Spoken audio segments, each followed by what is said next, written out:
Hello friends, welcome to my channel Aparajita tales. So आज हम books के बारे में डिस्कस करने वाले हैं। किताबें एक ऐसा माध्यम है जहाँ से आप बहुत कुछ चीज़ें सीख सकते हैं। इनफैक्ट मैं कहूँगी सबसे सस्ता माध्यम है जिसके थ्रू आप कुछ सीख सकते हैं ज़िंदगी के बारे में, चीज़ों को करने के बारे में, और आप प्रेरणा भी ले सकते हैं किताबों को पढ़ के। तो किताब, मैं बचपन से बहुत सारी किताबें पढ़ती थी। वो एक दूसरा आयाम है कि कोई किताब क्यों पढ़ता है इतनी और कोई किताब क्यों नहीं पढ़ना चाहता है। वो सबकी अपनी पर्सनल चॉइस है। आपकी चॉइस क्या है ये आपके ऊपर डिपेंड करता है। बट मुझे किताबें पढ़ना बहुत पसंद है, और जिन्हें पसंद है वो जानते होंगे वो उन किताबों में क्या चार्म होता है कि जब आप एक बार एक किताब उठाइए उसे छोड़ने का मन नहीं करता है। वो कम्प्लीटली आपके इंटरेस्ट के ऊपर डिपेंड करता है कि आप किताबें पढ़ना चाहते हैं कि नहीं। जैसा मैंने कहा, मैं बचपन से ही बहुत सारी किताबें पढ़ती थी। सो मुझे याद आता है जब मैं आई थिंक थर्ड या फोर्थ क्लास में रही होंगी, तो मैंने लाइब्रेरी में जाके किताब इशू करवाई थी। सो मेरे पिताजी अक्सर बहुत सारी किताबें पढ़ा करते थे। सो हिस्ट्री से लेके ज्योग्राफी से लेके हर वो चीज़ अंडर दी सन जो हो सकती है वो पढ़ते थे। बट एज अ किड मेरी हमेशा क्यूरोसिटी होती थी ये क्या पढ़ते रहते हैं और इतना क्या पढ़ते रहते हैं। बट मुझे खुद ये अवेयरनेस, ये रियलाइजेशन कि मुझे पढ़ना अच्छा लगता है जब मैंने लाइब्रेरी से एक किताब इशू करवाई थी, द स्टोरी ऑफ टॉयलैंड। ये किताब एक टॉय के बारे में थी और कैसे वो पूरी दुनिया घूमता है, मार्केट जाता है और करता है। वो फिक्शनल एक किताब थी बट मुझे बहुत पसंद आई थी। इनफैक्ट मैंने रात भर में उस किताब को ख़त्म कर दिया था, और उस दिन पहली बार मुझे एहसास हुआ था कि मैं चीज़ें वो पढ़ना चाहती हूँ जो मुझे पसंद है। तो मेरी पिताजी की पढ़ी हुई चीज़ें अक्सर जनरल अवेयरनेस, नॉलेज, देश दुनिया में क्या हो रहा है उन चीज़ों के बारे में थी। पर मेरी हमेशा से कोशिश रही थी कि जो चीज़ें मुझे अफेक्ट करती हैं, जो चीज़ें मुझे पसंद आती हैं, मैं उनके बारे में पढ़ना चाहती हूँ। उनका पढ़ना मुझे इंस्पायर करता था, बट जिस तरीके की वो किताबें पढ़ते थे शायद वो मुझे कभी इंस्पायर नहीं कर पाई। सो हमेशा से मैं किताबें हमेशा अपने चॉइस से ख़रीदती हूँ। किसी की कही हुई किताबें मैं नहीं पढ़ती हूँ। जब तक मुझे अंदर से फीलिंग नहीं आती किताब मुझे पढ़नी है, तब तक मैं वो किताब बिल्कुल नहीं पढ़ती हूँ। और जैसा कि मैंने कहा कि मैं ज़िंदगी के बहुत सारे आयामों के बारे में किताबें पढ़ती हूँ, और अपने सब्जेक्ट एरिया के अलावा भी किताबें पढ़ती हूँ। तो उन किताबों के बारे में आज मैं डिस्कस करने वाली हूँ। सो लाइक आई सेड, मेरे पास ऑलरेडी ऑनलाइन माध्यम है जिसके थ्रू मैं किताबें खरीदती रहती हूँ किंडल में। वो शायद किसी और दिन मैं वीडियो बनाऊँ उस पर कि वो कौन सी किताबें हैं और किस तरीके की किताबें हैं जो मैं उसमें पढ़ती हूँ, और मैं आपके साथ शायद उसको शेयर भी करूँ। फिलहाल के लिए आज एक बुक फेयर था।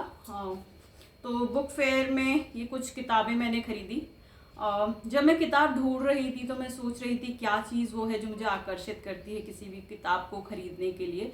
अक्सर आपका पीछे का इतिहास, आपका ज़िंदगी का देखने का नज़रिया, और आप किस कॉन्टेक्स्ट में हैं जो आपको प्रेरित करती हैं आप किस तरीके की किताबें खरीदेंगे।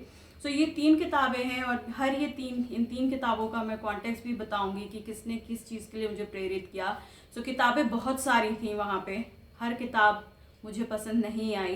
कुछ किताबों पे मेरा हाथ गया और मैंने उठा लिया, और मुझे रियलाइज़ हुआ कि वो किताब पढ़ने वाली है क्योंकि मेरा हाथ एकदम से उन किताबों के ऊपर चला गया था। सो मैं उन किताबों के बारे में कुछ बताऊंगी। सबसे पहले ये किताब है वुमेन हु डेड, जो कि एडिटेड बाय रितु मेनन।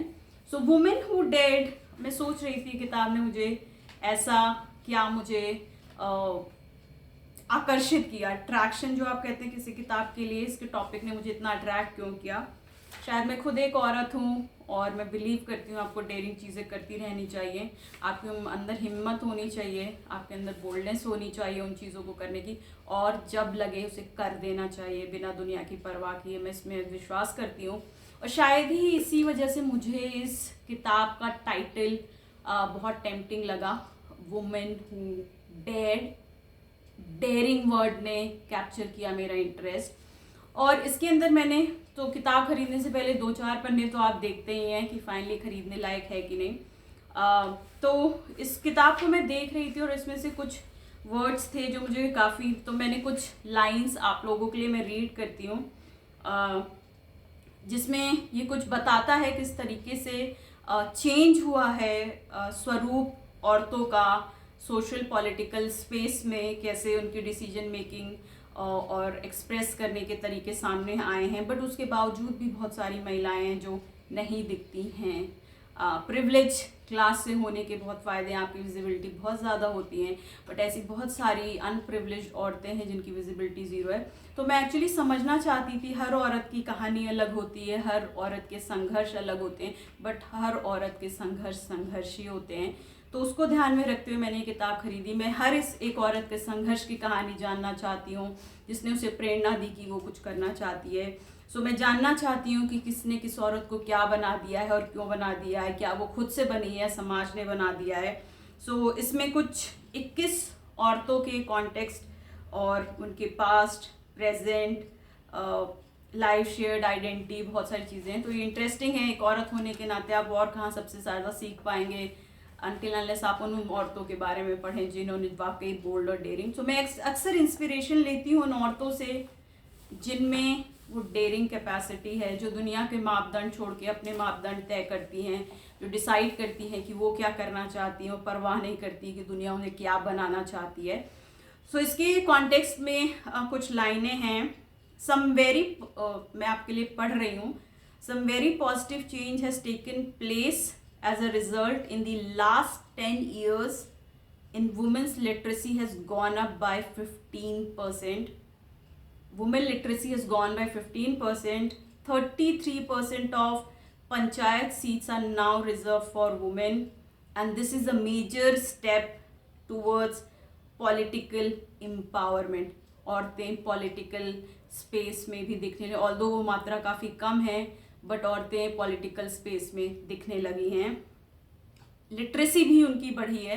एक समय तक औरतों को ये चॉइस भी नहीं दी जाती थी कि वो पढ़ें, रिजर्वेशन करना पड़ा है उनको पॉलिटिकल स्पेस में लाने के लिए। And poor women, so there are literacy campaign, women's development programme that are run, and उन्होंने बहुत इनॉर्मस डिफरेंस किया specially to the poor women. And there are बहुत सारे लॉज भी बन गए हैं, laws prohibiting dowry, special measures to deal with domestic violence. They have brought this widespread practice to public, police and judicial attention.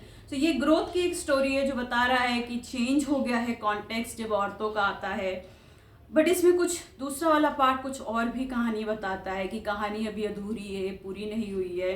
ये कहता है, but there are many women who are not here, many women we don't know about, many still invisible, many who have written their lives or whose life others have biographed, many whom we could not reach, many who should have been here. So basically बता रहा है बहुत सारी औरतें invisible हैं जिनकी ज़िंदगियां शायद हम कभी नहीं जान पाएंगे, उनके संघर्ष कभी नहीं जान पाएंगे। कुछ ही औरतें हैं जिनकी कहानियां बायोग्राफ हो पाई हैं पर उसमें बहुत सारी छूट गई हैं।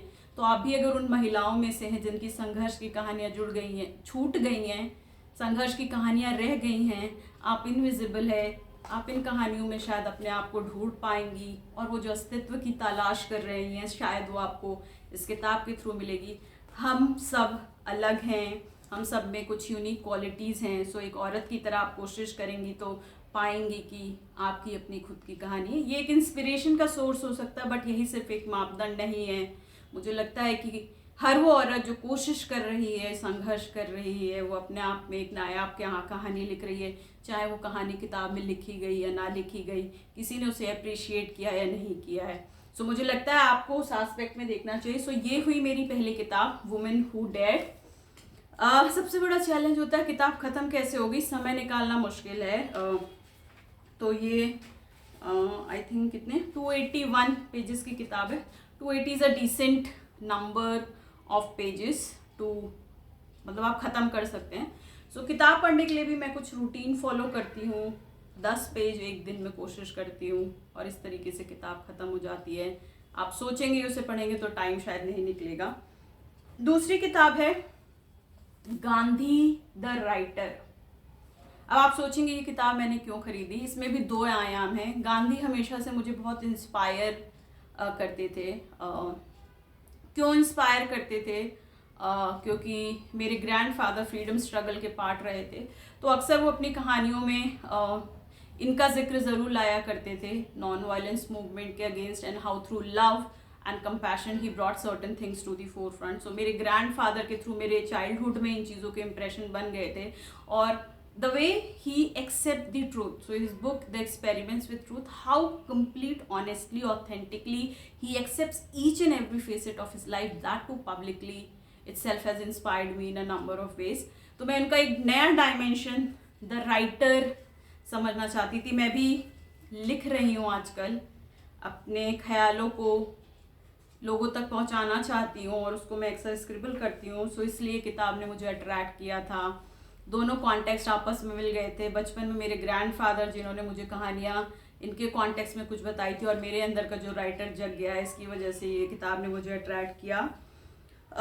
इस किताब में एक इंटरेस्टिंग चीज़ मुझे मिली, that is written, but he was no writer, this is with respect to Mahatma Gandhi, but he was no writer, his English was poor, his vocabulary inadequate, right?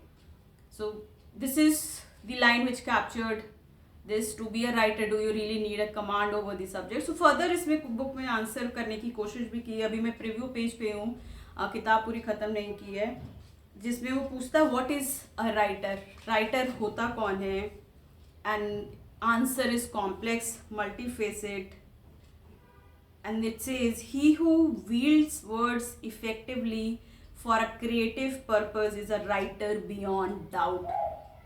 So he who uses word to make images of beauty, even of ephemeral kind. Beauty is not necessarily truth, nor is truth in its absolute sense beauty. So basically anybody who is creative, who want to express, can find the vocabulary, and the English is not the medium. The person who wants to express will find a medium to express. So this is why this book attracted me. Maybe इसके through मैं कुछ जानूंगी अपने बारे में, कुछ मैं जानूंगी writing के बारे में, और राइटिंग मुझे हमेशा से बहुत अट्रैक्ट करती थी, चाहे वो थीसिस राइटिंग हो, चाहे वो पोएम राइटिंग हो, या फिर वो कोई कहानी लिखनी हो, राइटिंग मुझे हमेशा से अट्रैक्ट करती है। अट्रैक्शन होना राइटिंग की तरफ बताता है, आप शायद उस दिशा में कुछ करना चाहते हो, और शायद इसलिए किताब मेरी झोली में गिर गई है। Last but not the least, trekking में समझना चाहती थी। सो मैं नेटफ्लिक्स पे एक सीरीज़ देख रही थी which is on how people are going for a trek to mount Everest and they conquer. उसमें 5-6 लोगों की लाइफ इंटरकनेक्टेड दिखाई है, कि कैसे एक हस्बैंड अपनी फैमिली से दूर, और कैसे हर कोई माउंट एवरेस्ट पे चढ़ना चाहता है। Mount Everest, everyone doesn't reach mount Everest, reason being it's a very difficult track. पर ऐसी क्या चीज़ है जो लोगों को प्रेरित करती है, अपना सब कुछ दांव पे लगा के वो उस ऊंची सी पहाड़ी पे चढ़ना चाहते हैं? तो वो चीज़ मुझे हमेशा इंटरेस्टिंग लगा था। तो जब मैं वो सीरीज़ भी देख रही थी, मैं एकदम ग्लू की तरह चिपक गई थी, क्योंकि शायद मैं तो कभी अपनी लाइफ में माउंट एवरेस्ट चढ़ने के लिए नहीं सोच रही हूँ, पर किसी ने सोचा है इसके बारे में, तो कुछ तो होगा जो प्रेरित करता होगा उसे। सो इसमें कुछ इंटरेस्टिंग लाइंस मुझे लगी थी, जिसकी वजह से मैंने ये किताब चूज़ की, जिसमें ये लिखता है, trekking teaches you how to act on mountains, how to walk on them, and how to make your trip enjoyable and easy. Tracking brings to light the latent talents in a person and helps him to be a better citizen. It develops leadership qualities in him. It provides the necessary ground for germination of attributes of mutual help and compassion. Tracking makes you bold, courageous, and independent. It instills a strong willpower to achieve the set goal. सो मैं एक leadership का course भी कर रही थी, उसमें भी बताया गया था कि जो लोग गोल डिफ़िकल्टी पाते हैं गोल अचीव करने में, अक्सर उनको ऐसे एक्सरसाइजेस करनी चाहिए ट्रैकिंग वगैरह की, because it gives them the willpower to do the difficult thing. So reaching to a mountain top is literally like you do not know you can do it, पर आप उसके बाद भी कर जाते हैं. सो ये किताब इंटरेस्टिंग है, शायद इसके थ्रू मैं कुछ साइकिक जानूंगी ट्रैकिंग की, और ये भी जानूंगी कि मैं कर सकती हूँ कि नहीं. सो ये 3 किताबें हैं. इन किताबों को मैंने नहीं चूज़ किया है, ये किताब खुद चूज़ होके मेरी झोली में आई है. मेरा काम सिर्फ इतना है कि मैं इन किताबों को पढ़ के ख़त्म करूं। 280 पेज की है किताब। सो मैंने बहुत मोटी किताबों को पढ़ने में विश्वास नहीं करती हूँ। 1000-2000 पेज की किताब आप कितने ही टाइम में पढ़ेंगे, तो मैंने कम पेजेस की किताबें ली हैं क्योंकि इनमें लगता है आप ये पढ़ ले जाएंगे। सो ये किताब 120 पेज की है।